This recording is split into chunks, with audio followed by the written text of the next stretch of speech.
The Department of Public Health and Human Services is pleased to bring you Aging Horizons. Medicare, Medicaid, Social Security, fraud, legal issues, veterans benefits, and caregiving. Aging Horizons is a program dedicated to inform and prepare Montanans on these timely issues, making a difference to you and your loved ones. Here now is today's program host. Welcome to the 48th Annual Governor's Conference on Aging. We're here at the Billings Hotel and Convention Center, and we're speaking to some of the presenters, some of the guests, some of the exciting information. We're collecting it all and sharing with you today. Today we'll be speaking with Julie Beckett, an amazing advocate, someone who helped design the whole waiver program.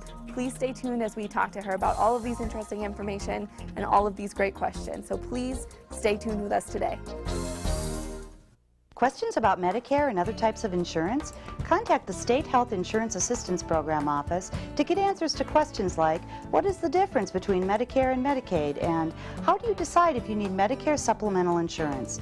This insurance counseling program is not a sales program. It is available to provide answers to your insurance questions. For more information, call the State Health Insurance Assistance Program office at 1-800-332-2272. If the Aging Network in Montana was a restaurant, the sign out front would say, over 50 million meals served over the last 30 years. Since adequate nutrition is critical to health and quality of life, nutrition services are an important factor in keeping older Montanans healthy, independent, and living in their community and home. To find out more about senior nutrition programs in your area, call 1-800-551-3191. Are you looking for a helping hand through the maze of human services, or for information on government programs and benefits that you may qualify for? The Information and Assistance Program provides information on all programs that meet our aging population's basic needs and programs that enhance their lives as well as the lives of their families or caregivers. If you have questions about Medicaid, Medicare, or other services and programs, please call 1-800-551-3191. If you give or receive care, you already know that it can cause stress on caregiver and receiver alike. The good news is, if you have limited resources, help is available. The Montana Lifespan Respite Program may be able to help you pay for care while you take a break. Even better news is how easy it is to apply. You can get an application online or have one sent to you. We'll get back to you within 5 working days. Respite for caregivers. It's okay to need it. It's okay to want it. It's okay to get it. Welcome to Aging Horizons, brought to you by the Department of Public Health and Human Services. I'm Katie Lovell, and I'll be your host for today's show. We're at the 48th Annual Governor's Conference on Aging at the Billings Hotel and Convention Center, and I'm here today with Julie Beckett. She is an amazing advocate, an amazing mom, and has a really amazing story that all of us can learn something from. Julie, thank you so much for joining us. And Julie, as a mom, I find your story absolutely awe-inspiring. Would you mind sharing it with people today? Not at all. I do that all over the country. My daughter Katie spent the first 3.5 years of her life in a pediatric intensive care unit in Cedar Rapids, Iowa, after contracting viral encephalitis at 5.5 months of age. Sure. So the encephalitis actually moved down the central nervous system and attacked the breathing, swallowing tip of her tongue and her left shoulder. She was in a coma for 3.5 weeks, and when she woke up, she was totally paralyzed. So it took us a long time to even get her back to where she could stay and even think about going home.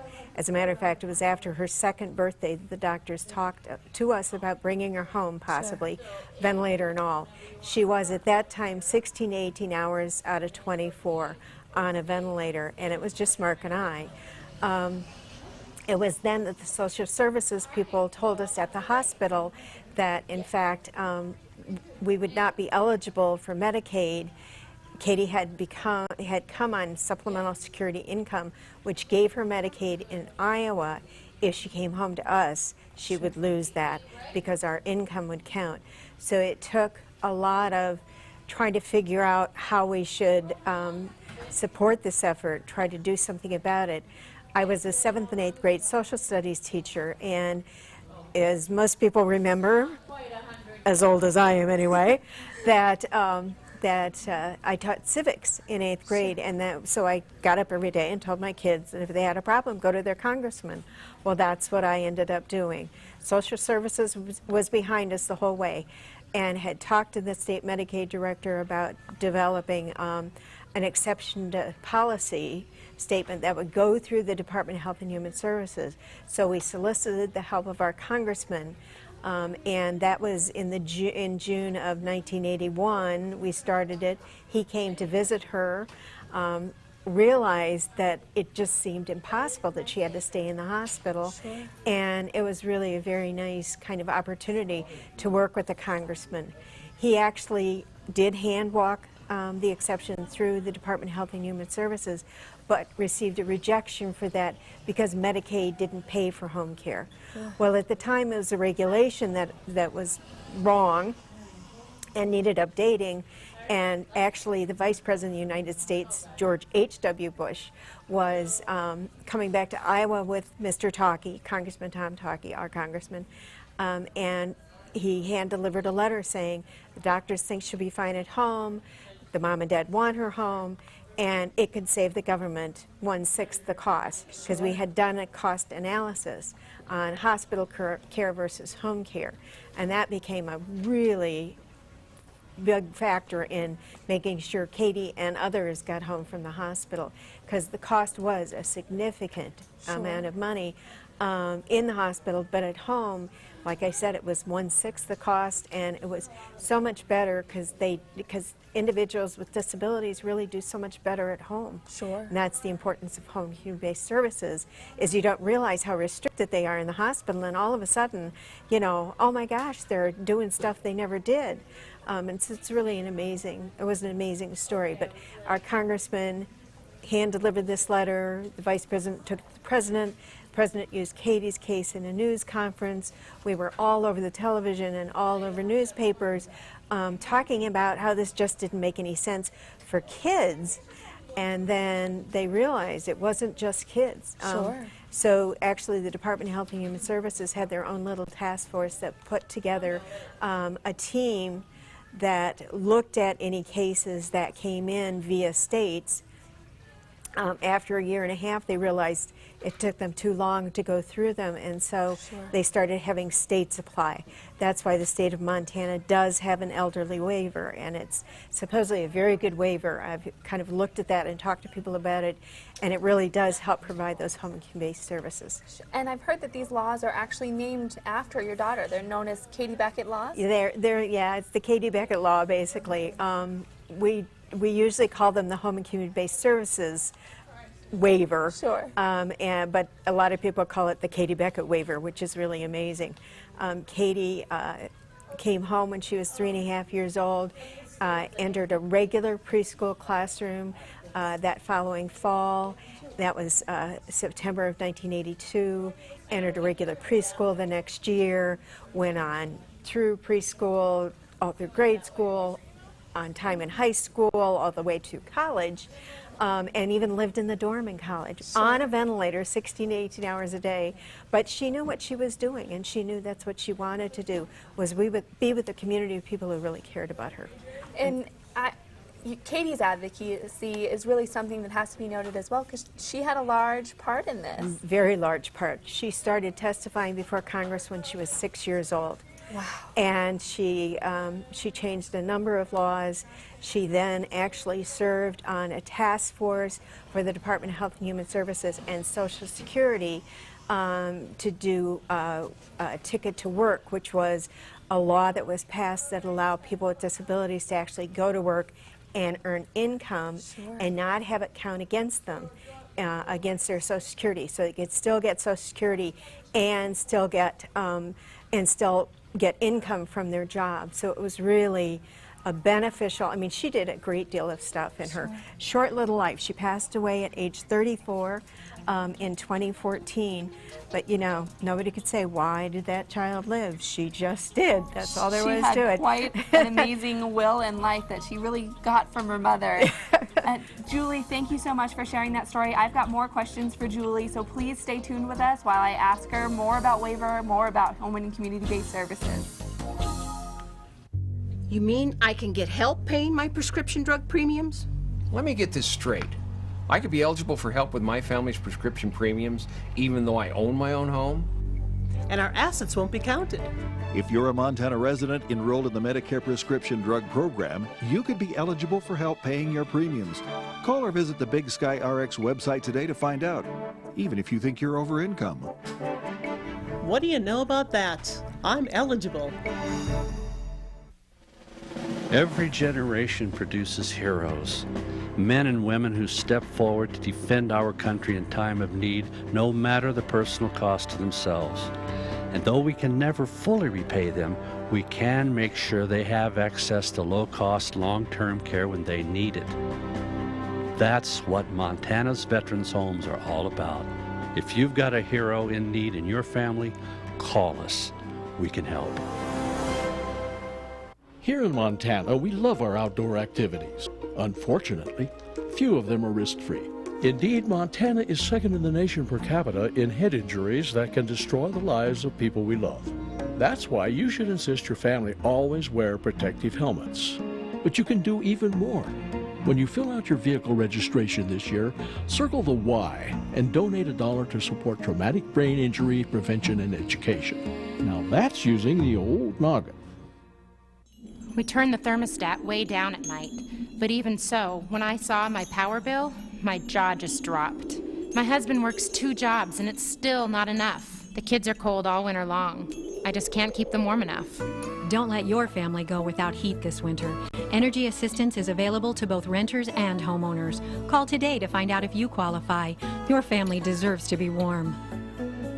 It's just so nice when the house is warm and everyone is happy. We're back with Julie Beckett at the 40th Annual Governor's Conference on Aging.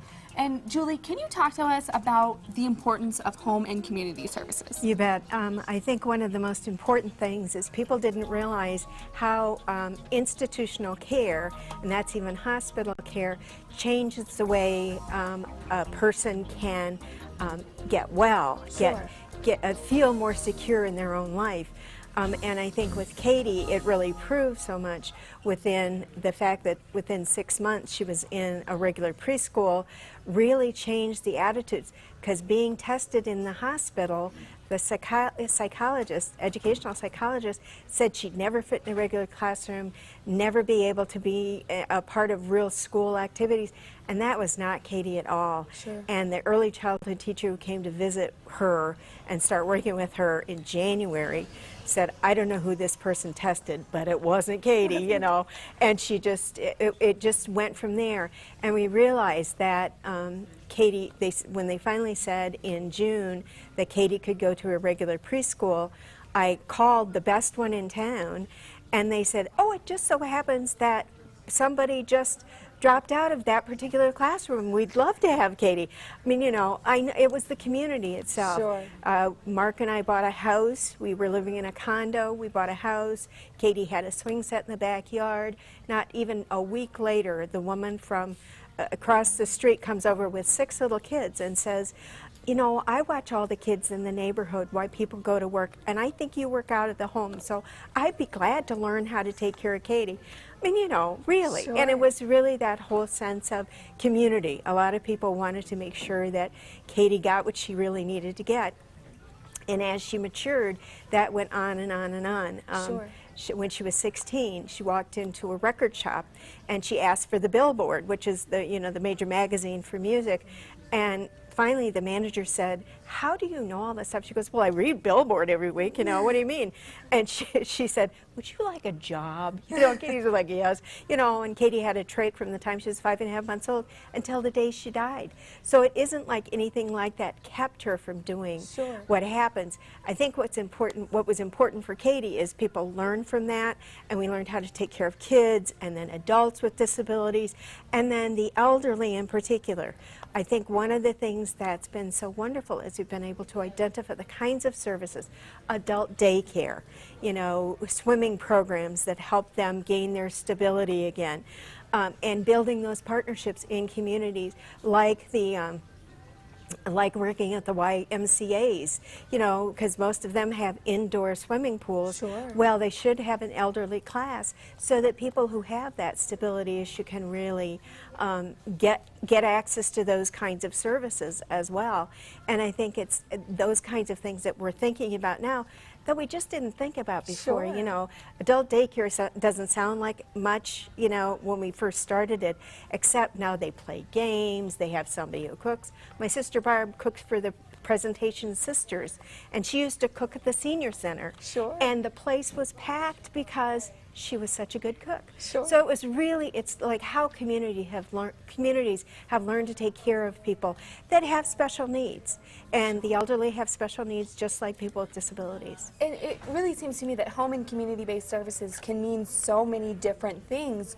Can you, I know we've talked about a lot of different ways that home and community-based services are used. Can you share some more different ways? When Katie came home from the hospital, we didn't count any kind of nursing care. We didn't count any respite care.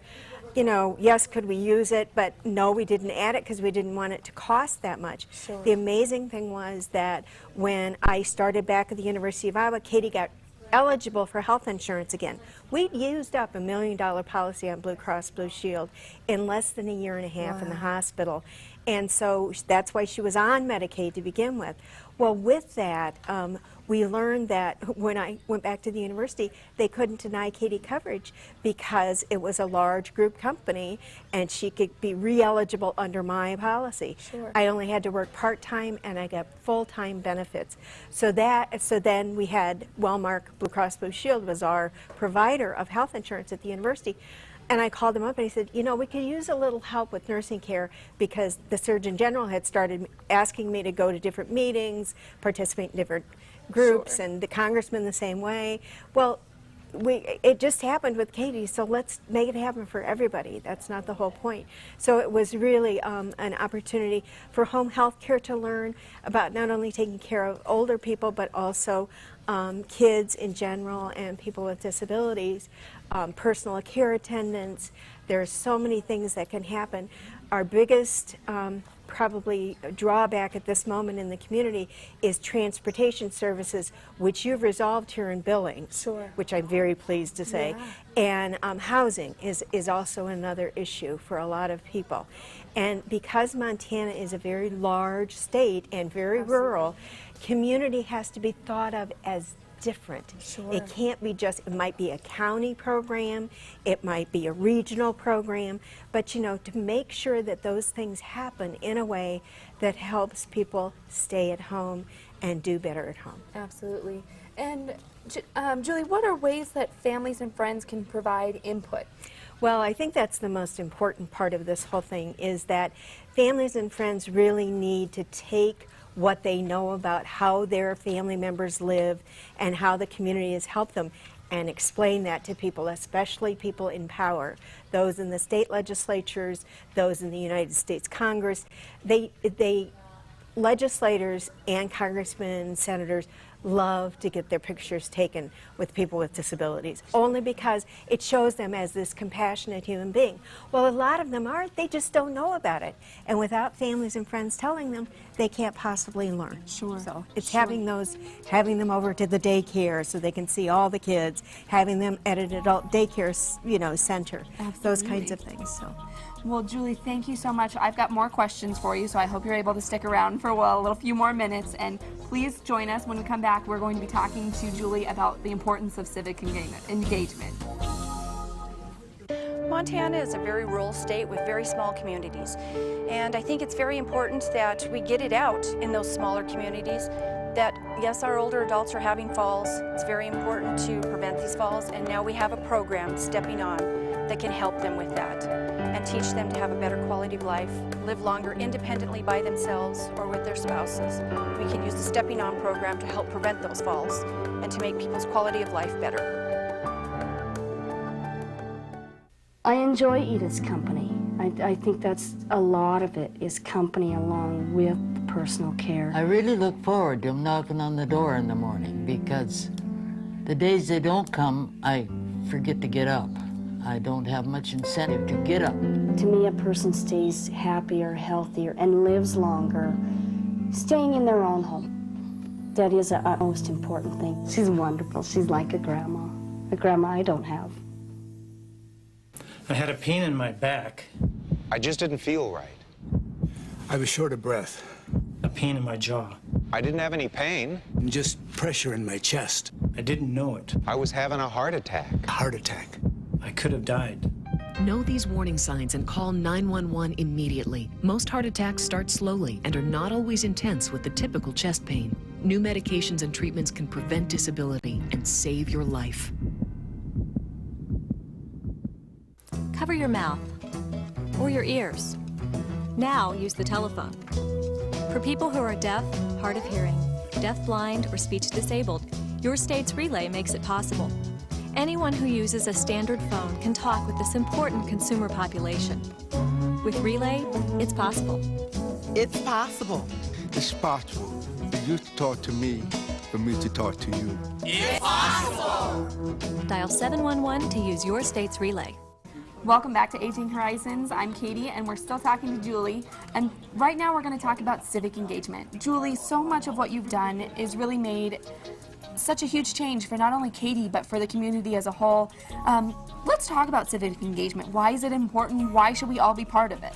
Well, I don't think everybody has to be a part, or if they advocate on their own for their own family member, I think that's really important. Then they should start talking to people about it. Not just people, not just legislators, but also community people. Who are the people that really count in your community? Sure. Think about the pastor. Think about the guy who runs the bank. Think about the, the school principal. All of those people have interactions with government, and how do you explain that this is a really important part to add to their comments about their own positions, how it improves the community?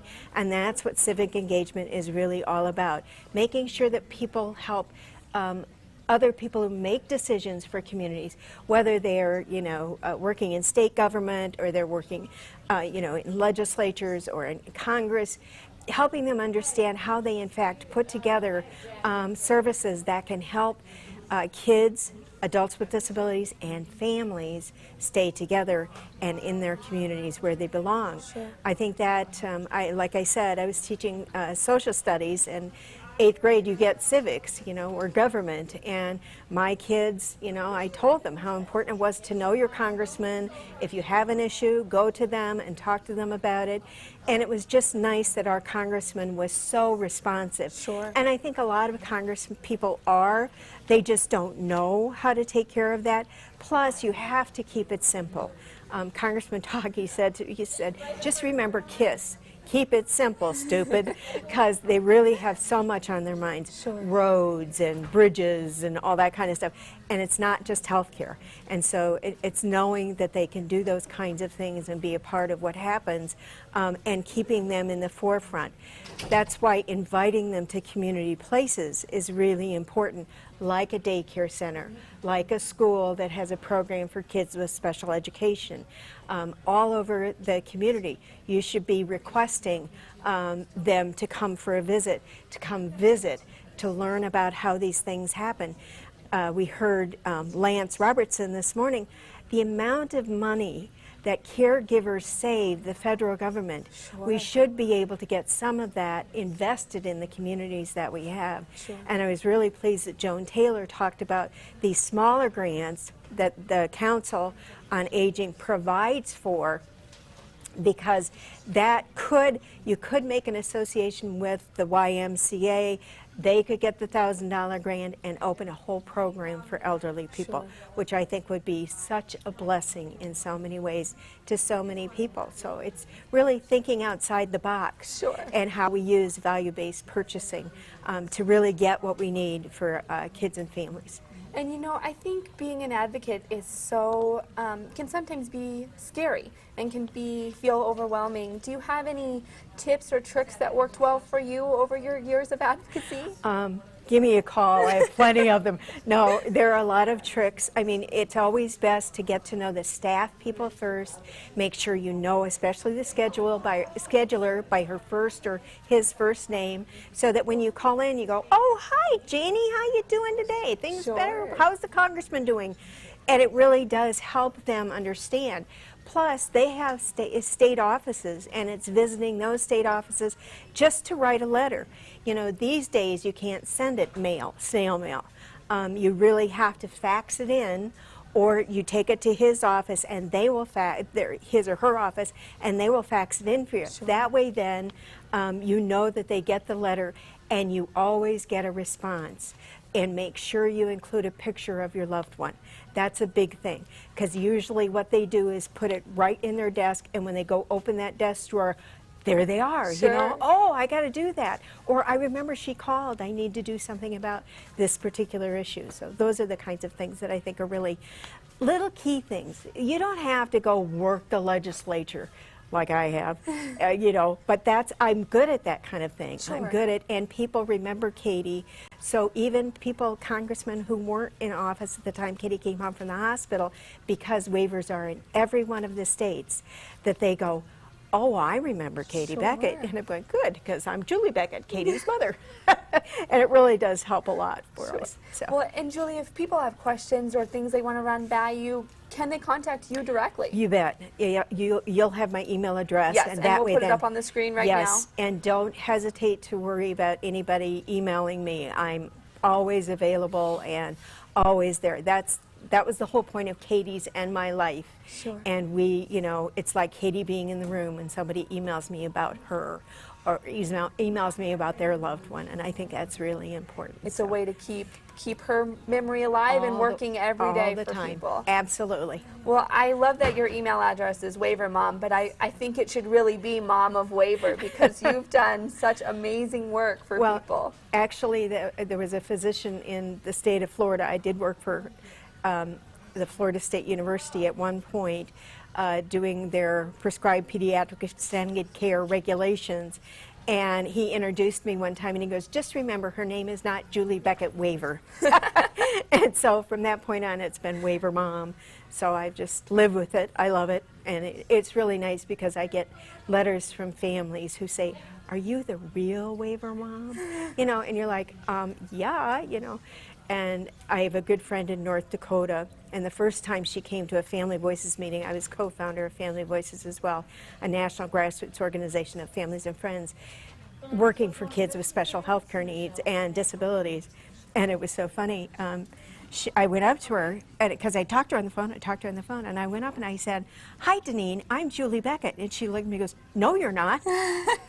And it was so, she said, I expected somebody tall, blonde, in a red suit. You know, no, it didn't work quite like that. Well, Julie, thank you so much for sharing all of that with us, for sharing your story, and for sharing Katie's life and memory with us. Thank you for joining us. This is Aging Horizons.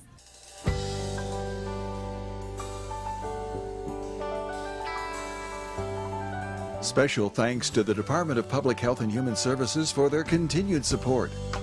Hosts on Aging Horizons are program specialists at the Montana Office on Aging. Production facilities provided by Video Express Productions. For more information about Aging Horizons, call the Department of Public Health and Human Services toll-free at 800-332-2272.